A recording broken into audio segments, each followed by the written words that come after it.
coffee.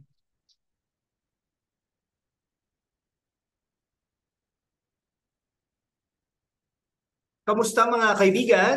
Welcome to another deep dive episode sa ating channel where we dissect Philippine politics with wit, humor, and global lens para sa ating mga kababayan, lalo na sa mga OFW natin sa US, UK, at iba pang high revenue regions. Ako si #WalkWithLan, your resident political analyst na may halong satire at kwento, inspired by the legendary Deo Macalma. Today, we're diving into the hot topic, Pasig Mayor Vico Soto's bold statement na hindi siya bagay bilang congressman o senador. Pero bakit? Ano ang kinalaman nito sa controversial na political events sa Pilipinas? Buckle up, dahil this is gonna be a couple of minutes roller coaster ng analysis, storytelling, at konting tawa. Pero bago tayo mag-umpisa, i-hit na yung subscribe button, i-like ang video at mag-comment ng inyong saloobin. Share this sa inyong mga kaibigan sa abroad para mas marami tayong ma-reach. At kung gusto nyo i-support ang channel, mag-send ng super thanks. Every centavo helps us keep these discussions alive. So let's set the stage. Si Vico Soto, ang rockstar mayor ng Pasig, recently made headlines when he said, "Hindi ko bagay maging congressman o senador." Straight from the horse's mouth, mga kaibigan. Pero bakit ganito ang stance niya when everyone's hyping him as the next big thing as the national politics? Is this humility, strategy, or a deeper commentary sa state ng Philippine politics? Let's unpack this with a mix of facts, humor, and global context. Habang tinitignan natin ang mga controversial na kaganapan sa bansa, like Vico's disqualification cases, the 9.2 billion pesos City Hall controversy, at ang mas malawak na political landscape. Ready na ba kayo? Let's go. Okay let's start with Vico's bombshell. Sa isang interview, sinabi niya, "Honestly, I don't think I'd make a good congressman. I don't think I'd make a good senator either." Para sa maraming Pilipino, especially the youth, parang thunderclap ito. Si Vico na kilala sa kanyang good governance, transparency, at anti-patronage politics, ayaw tumakbo sa mas mataas na posisyon. Why? Vico, why? Is this a rejection of trapo politics or is he just being strategic? Let's break it down. First, let's talk about Vico's track record. Since 2019, he's transformed Pasig from a city steeped in patronage politics to a model of reform. Permanent contracts for city workers, transparent bidding processes, at ang kanyang anti-EPAL policy. Walang mukha niya sa bawat poste o relief goods. Pero here's the catch. His reforms made enemies, political dynasties, vested interests, at mga dating nakikinabang sa corruption. Sila ang mga galit na galit.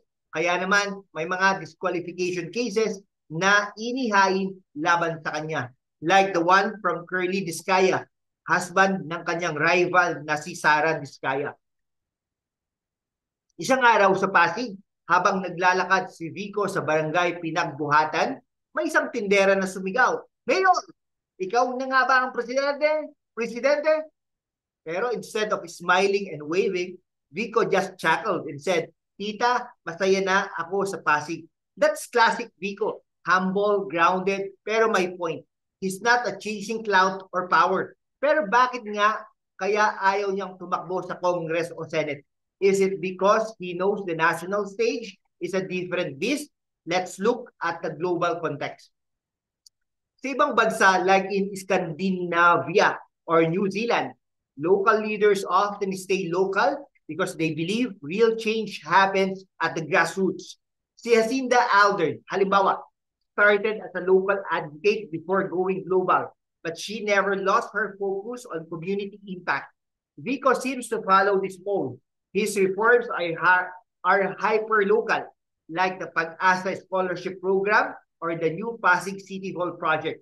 Pero sa Pilipinas, where politics is a game of dynasties and patronage, His refusal to level up feels like a rebellion against the system. Imagine, Vico sa Senate debating with senators who think public service means plastering their names on every bridge. Magkilala po ako dyan sa Pampanga, specifically malapit sa San Fernando. Meron pong isang bridge dyan, no? Kulay puti, pinangalanan ang mga pamilya niya mula sa senior deputy speaker, board member, mayor, at yung anak niyang congresswoman-elect. Pasensya na po ha. Ang akin po dyan ay, ito ay napaka-traditional politician. Maganda din naman, may magaganda rin naman ang kalsada. Ngunit the mere fact na pininturahan ng pangalan nila ang bridge na yan. Nako po. At ito pa, yung pamilyang yan ay nagpapunta ng mga guro at ng mga kababayan niya, no, sa isang warehouse diyan sa lugar na yan. Kaya talaga namang, ay, nako, kaya po nanalo. Pero hindi na po tayo magbabanggit ng pangalan. Kayo na po ang humusga kung sino po yan. Kaya po tayo talaga, sinishare po natin ang mga post ni Tumang. Ay, sorry po si Tumang po, si Doktora Tumang ay magaling po yan. Sana nga po, pinagdadasal natin sa mga, talagang manalo po yan. So, back po tayo sa ating topic, no? Kasi po, inano po natin, no? Binanggit po natin earlier, may mga congressman, senador, speaker, deputy speaker, talagang pinapaskil po ang kanilang mga pangalan sa mga tulay. Okay? Baka mag-walk out si Vico pag ganyan sa kanyang frustration. Now, let's get into the juicy part. The disqualification cases against Vico last May 2025, right after his landslide victory, 286,289 votes over 61.8% of Pasig voters. Isang petition ang inihain to disqualify him.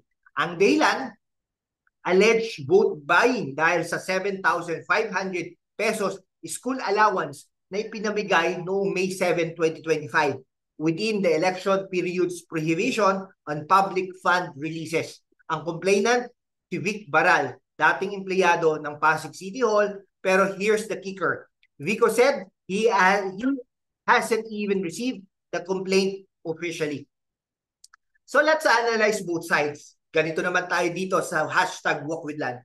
Sa side ni Vico, he's arguing that the allowance is part of the Pag-asa scholarship program, which is good, approved by COMELEC way before the election period. This isn't vote buying. It's a legitimate program to help students. Sa kabilang banda, ang mga kalaban niya like Curly Discaya claim it's a violation of election laws. Kung titignan natin, parang it's a classic case of political mudslinging. Ang tanong, is this a genuine concern for election integrity or just sour grapes from his rivals? Sa US, mga kaibigan, politicians often face lawsuits to discredit them like Trump's legal battles or Biden's impeachment probes. Pero sa Pilipinas, disqualification cases are a favorite weapon ng mga trapo. Remember, Lenny Robredo's 2016 VP race? Puro electoral protest from Marcos Jr. Same playbook, different here. Kung disqualification cases lang ang laban, baka lahat ng politiko sa Pilipinas disqualified na. Except siguro yung mga nagbibigay ng libre Netflix subscriptions. Ay, nako. Okay, picture this Vico sitting in his office gets a text. Mayor, disqualified ka raw. He laughs, sips his kape, and posts on FB. COMELEC already approved this. Guys, chill. That's Vico's style. Come under pressure. Pero may sas. Pero seryoso, these cases show how hard it is to reform a system na sanay sa corruption. Vico's fighting not just for Pasig, but for a new kind of politics. Next up, let's talk about the 9.2 billion pesos Pasig City Hall project, ang pinaka-controversial na issue sa Vico's turn. Curly Discaya called it grossly overpriced, claiming it could be done for 2.7 billion pesos with extra funds for hospitals, schools, at bridges. Sounds like a sweet deal, right? Pero Vico's camp says the project is on track, transparent, and follows proper bidding processes. So, who's telling the truth? Let's break it down. Ang 9.2 billion pesos project aims to modernize Pasig City Hall, making it a one-stop hub for government services. Vico's vision is to make it a model of efficiency, walang lagayan, walang palakasan. Pero si Curly Discaya, husband ng rival ni Vico na si Sara, says it's bloated. He even proposed an alternative, a 2.7 billion City Hall plus a ton of other projects. Sounds utopian, pero is it feasible? Experts says large-scale infrastructure projects often balloon in cost due to inflation, labor, and materials. Sa Singapore, for example, government buildings cost billions too, but they deliver long-term value. Sa Pilipinas, though, big budgets raise red flags dahil sanay tayo sa kickbacks.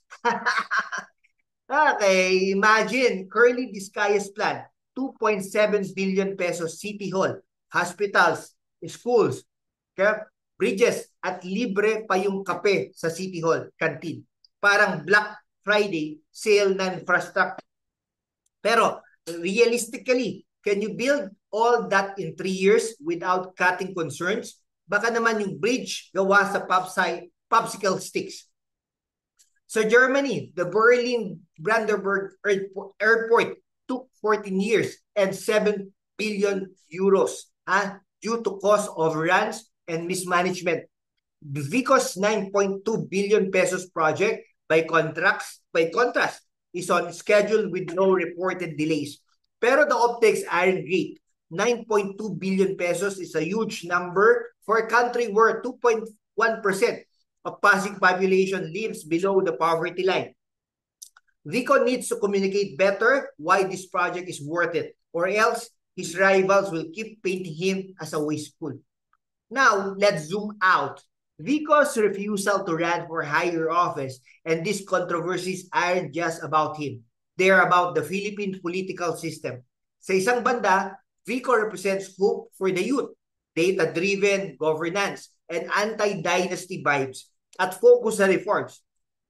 His giting ng Pasig slate swept the 2025 elections, proving that principles can win. Pero sa kabilang banda, his rivals like Sara Discaya, backed by big money, represent the old guard. It's reform versus patronage, principles versus promises. Sa campaign trail, Vico was in a cramped barangay, rallying for giting ng Pasig. Isang lolo approached him and said, Vico, wag kang tumakbo sa Senado. Dito ka na lang sa Pasig kasi ikaw lang ang tunay. Vico smiled, pero deep inside, alam niya ang pressure. The youth want him to go national, but he knows the Senate is a trap of playground. Vico in the Senate, baka mag-propose siya ng anti-Apple bill, tapos i-veto ng mga senador na may billboard sa EDSA. Sa South Korea, young leaders like Lee Jun-suk took up politics by rejecting old school tactics. Vico's approach is similar, focus on systems, not personalities. Pero sa Pilipinas, where dynasties dominate, looking at you, Duterte, and Marcos says, Vico's stance is revolutionary. He's saying, hindi kailangan ng savior, kailangan ng maraming leaders. So, where does Vico go from here? His third term is last as mayor. His focus on institutionalizing reforms like procurement transparency and permanent contracts for workers so they outlast him. Pero with disqualification cases looming and critics like the Discayas waiting in the wings, the road ahead is bumpy. Plus, there's pressure from his own dad, Vic Soto, na gusto siyang tumakbo for president. Vico's response, naiinis ako sa tatay ko. Classic. Imagine, Vico as president, first executive order, ban political dynasties. Second order, free cafe for all barangay tanods. Pero realistically, Vico's legacy might be stronger if he stays local, mentoring the next generation of leaders. Sa ASEAN, countries like Indonesia are seeing young mayors rise. Think Ridwan Kamil of Bandung. Vico could be that of for Pasig, and maybe that the Philippines. All right, mga kaibigan, let's wrap this up. Vico Soto's refusal to run for Congress or Senate isn't just humility. It's a statement against Chapo politics. His disqualification cases and the 9.2 billion pesos City Hall controversy show how hard it is to reform a system na sanay sa corruption. Pero his landslide victory proves one thing: the youth, the OFWs, at mga Pasigueño believe in his vision, the global lesson. Change starts local, but it ripples outward. Sa Pilipinas, where dynasties and patronage still rule, Vico's fight is our fight. So what's your take? Is Vico right to stay in Pasig, or should he take on national stage?